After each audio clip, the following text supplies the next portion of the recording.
rvburgin, served with K Company, 3rd Battalion, 5th Marines, and that's the 1st Marine Division. And he began his war in Melbourne, went through New Britain, Peleliu, and Okinawa. What I thought I'd do is ask Mr. Burgin to begin with what his invasion of Cape Gloucester. We're going to talk a little bit about his first day on Cape Gloucester because it was so different from other invasions that we'll be talking about. Mr. Burgin. The 1st Marine Division landed on New Britain at Cape Gloucester on December the 26th, 1943. And my battalion didn't land until the 1st day of January, so we did not have any fighting going on as we were going ashore. We moved on up the island. I don't remember exactly how far, but it must have been a couple of miles. And we started to dig in that night, and I hadn't seen a Jap yet. We started to dig in, and we had a banzai charge. Well, I was a gunner on a 60-millimeter mortar, and all I had on the weapon that I had was a 45 on my side. Those banzai charges, they came with their rifles raised and a hollering, "Banzai, Marine, you die." And one of them got close enough to me that I plugged him with that 45. After that day, I had me a rifle and a 45. And we moved on in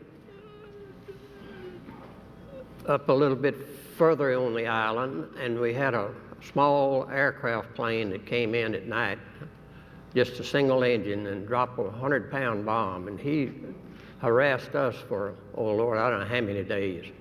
And one night he got lucky, and he dropped a bomb in our area where we were dug in. And my good friend Jim Burke was in a foxhole with this guy, and that bombshell, shrapnel, come in and killed him. And Jim Burke called for a corpsman, and he said, I waited about 10 minutes and no corpsman came, so I called corpsman again. And actually, I don't guess there was over 5 or 6 seconds from his first call to his second call. And I would imagine that felt like 10 minutes to Jim. I met Jim going over on the USS Mount Vernon, going to Australia. And we have been very good friends up until today. We've kept in touch with one another. We had quite a few beers at Young and Jackson's there in Melbourne. And what we're talking about here on Cape Gloucester, New Britain, is in some respects the last part of the first half of the war. Not in any other way of understanding except that the Japanese on Cape Gloucester were continuing to attack Marine positions with different types of charges and so forth. And we saw less and less of that as the battles, the later battles on different islands. And so it's interesting, you were charged as well on Suicide Creek. Another story from your time on Cape Gloucester was you talked about the POW situation on Gloucester and how that came out of your own very difficult circumstances there, and I wondered if you could tell that story. We were sent out on patrols with a war dog, and the war dog would sniff out where the Japs were. And we ran on on our very first patrol, we ran on to what I call a lean-to, A-frame type deal that those Japs were in. And we stormed each end of that and before they could get their weapons drawn. So there was either three or four of them, and we took those 3 or 4 Japs back to the CP. And the next day we went down to check to see what had happened to them, and they had given them clean socks, clean shoes, new dungarees, new underwear, the whole 9 yards. And we'd been wearing that same uniform, and about half rotted off for over 30 days. So we didn't much like that. So we solved that problem. We didn't bring them any more prisoners.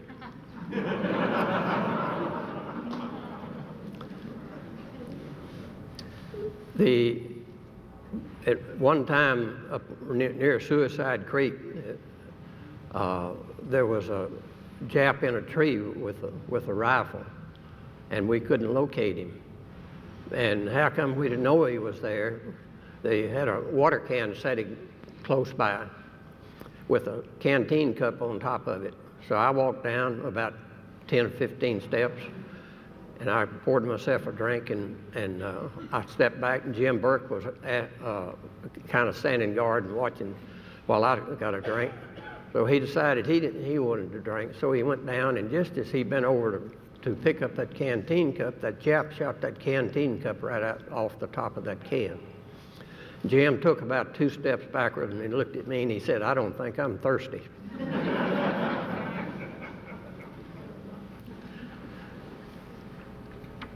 And we moved on up a little bit further, and in that dense jungle, and we stayed wet, I would think, at least 75% of the time, possibly 80% of the time. If you weren't wet from rain, you were wet from sweat.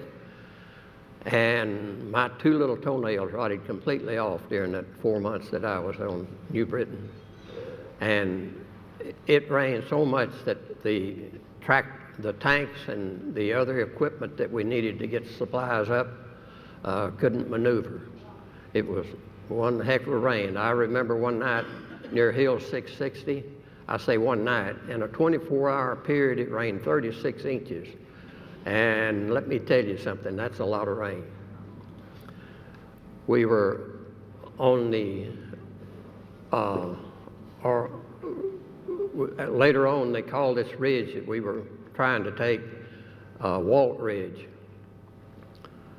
Agora, I believe is the way they pronounce it, and then they named it Walt Ridge in honor of Lewis Walt, who led a very successful attack on that ridge.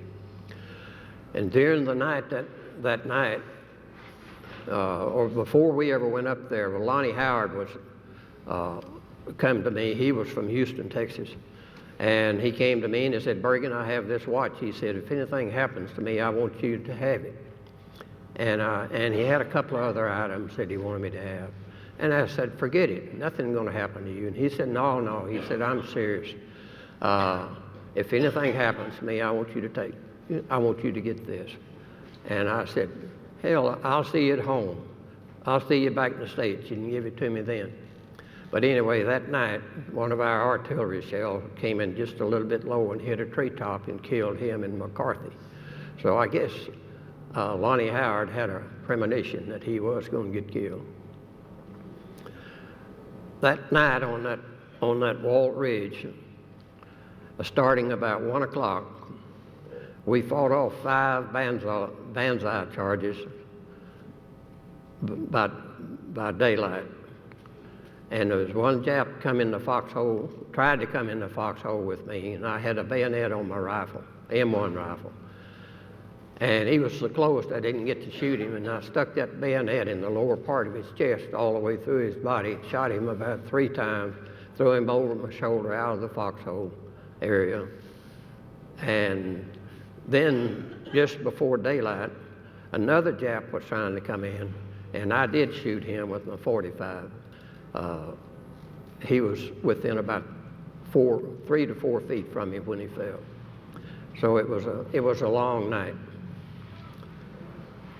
Then after that campaign was over, K Company had 21 Marines killed in that campaign. I don't remember how many we had. And then we left the island on May the 4th. That was 4 months on, full 4 months on that island. We left the island and went to Pavuvu in the Russell Islands. Well, the guys that had come in as a replacement battalion, they thought that was the hellhole of all earth. But they had it pretty well cleaned up. They had the rotten coconuts out. The rats are pretty well thinned down. The land crabs was not near as many as they were when they first arrived. We had company streets, and they weren't, didn't have gravel on them or anything yet, so they were still pretty muddy. But I had just come out of four months combat, and I didn't think that place was all that bad myself.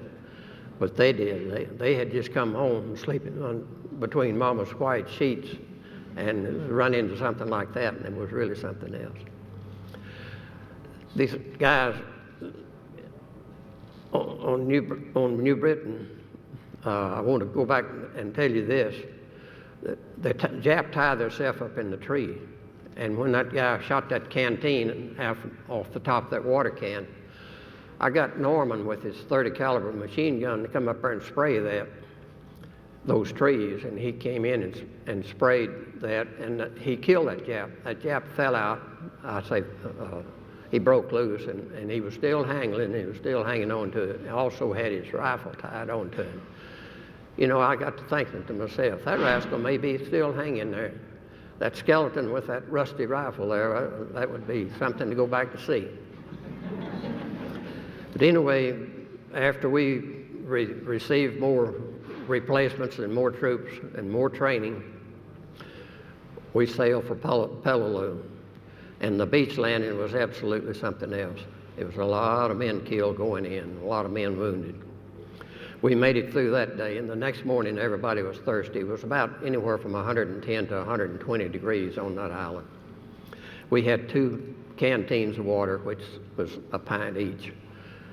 And most guys was out of water by mid-afternoon. And the next morning they brought in some water in 5-gallon cans. And the water in those cans had been drained from gasoline drums. And the gasoline and oil drums, and the gasoline and the oil had never been cleaned out of those big drums. And honest to God, I think that was so strong that you could take a drink of that and blow your breath and strike a match, and then you would have had a flame. But a lot of the men got sick on that. And the next morning, we walked across the airstrip. And folks, that's the longest walk I've ever had in my life. I have never felt in my whole life as helpless as I did walking across that airstrip. Man, you felt naked, and they were shooting their machine guns, they were shooting their rifles and throwing in mortars. Artillery shell would fall every once in a while. I don't know how in the world we all didn't get killed. But we didn't. We made it in, and went on there for a few days. We landed on September the 15th, and on September the 28th, we were ordered to go to Nicosia. And Nicosia was a little island with an airstrip on it, and we'd been receiving artillery fire from them at night onto the main land. So we moved in, we set up a bunker, set up beside of a bunker, the 60 mortars, and Sledge, the one that wrote the old breed at Peleliu in Okinawa, he said, "Burgin, there's Japs in that pillbox." And I said, "No." Saunders said, First Sergeant Saunders said there wasn't any Japs in there. He said, "No damn well, Burgin, there's Japs in there. I can hear him chattering." So I went up to the side of the deal that had a vent on it, and there was a Jap with his face stuck up in a vent. And I shot him with my carbine about 3 times in the face before he could get it down. And then I just stuck the rifle barrel into that vent and finished unloading that clip. And man, you talking about, that's just like a kick in a beehive. Those guys really came alive in there then. And then I don't know how many it was. They had a machine gun in there, they had their rifles, they had hand grenades, and they'd fire that machine gun out of there every little bit. They'd throw hand grenades out, then they'd fire their rifles out of that thing. And I decided, I don't know where my lieutenant was, and my sergeant and the other squad leader was up running the telephone line up to the front line, which wasn't but about 50 to 75 yards up there. So I was only NCO that was with the mortar section. So I decided that something had to be done, and be done quick. If we didn't, we might get the whole darn bunch killed. So I ran back to the beach about anywhere from 100 to 120 yards and got an Amtrak tank with a 75 Hauser sitting on it. And just lucky, Charles Womack was our flamethrower man with a backpack flamethrower. And I got both of them, and they came up, and the tank blew a hole in that thing with about 3 or 4 rounds of armor piercing. It was about 18 or 20 inches in diameter. And Womack used his flamethrower on them, and some of the Japs run out. But when it was all said and done, we had 17 Japs killed, and 7 inside and 10 made it outside. And we had 2 men wounded, not serious, and didn't have to be evacuated. And I thought we'd come out of that ordeal pretty good. One night we were sitting there on Peleliu, and it was a very high cliff. I guess it was 50 to 70 feet straight down, that coral cliff. And our company had already been thinned down so thin that we didn't keep 2 men in a foxhole. We just kept 1 man in well, we really couldn't dig a foxhole. We were just more or less up on top of the ground. Sometimes we could find some loose coral and kind of stack it up around you a little bit. And the second man down from me that night, I would guess that it was about 1 o'clock. And he crawled in on this guy. It was his turn to have a nap. We would be an hour on and an hour off. It was his turn to sleep. And the Jap sneaked in there and got set right in the middle of his belly and started choking him. He said he could feel himself choking to death. And he said every training that I ever had ran through my mind. He said I finally reached behind his neck with 1 hand, and I gouged his eyes with 2 fingers with the other hand. He broke his hold, and he picked him up by the nape of the neck and the seat of the pants and threw that Jap over that cliff. And folks, I'm going to tell you that was the most blood-curdling scream that I have ever heard in my life that Jap made. And he screamed all the way to the bottom of it. And that same day, before all that happened that night, the guy sitting right next to him, and he wasn't sitting over just within arm lengths of him, a Jap shot him right between the eyes. And I called for a corpsman, and the corpsman come and got him and carried him out. He wasn't there long.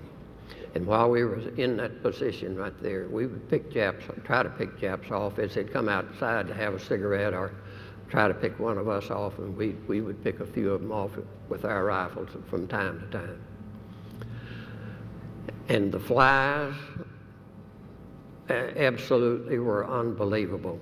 And the stench, the dead Japs that were around, they didn't have time to come and get them and take them off.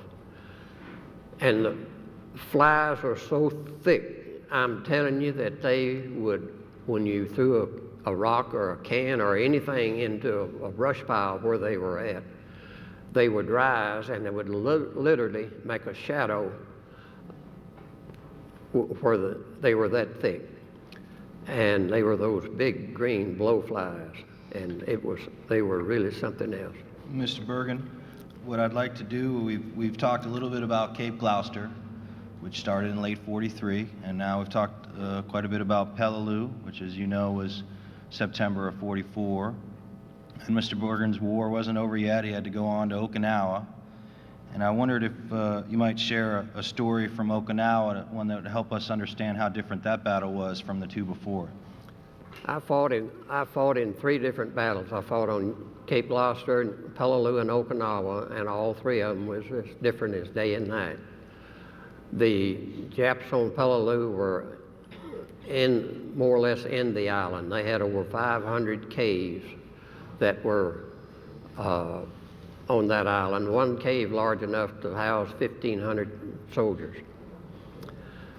They did not banzai charge. On New Britain they did. So after the Battle of Peleliu, we moved on to Okinawa. And we did hit very little resistance whenever we landed. Colonel McDougall, Colonel Gustafson, 3rd Battalion Commander, he took about 10 steps out from the boat, and he got shot through the arm. He turned right around and went back on the same ship that brought us in, and he was the first casualty of the 5th Regiment on Okinawa. Okinawa was one little ridge and one valley, and no doubt about it, you had to take every ridge as you went along. The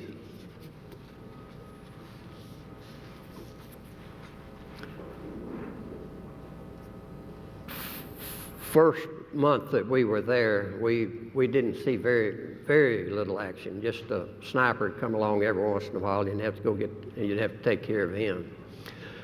And one morning we were waiting to go to another island. The K Company was waiting to go to another island and confront the Japs on that island.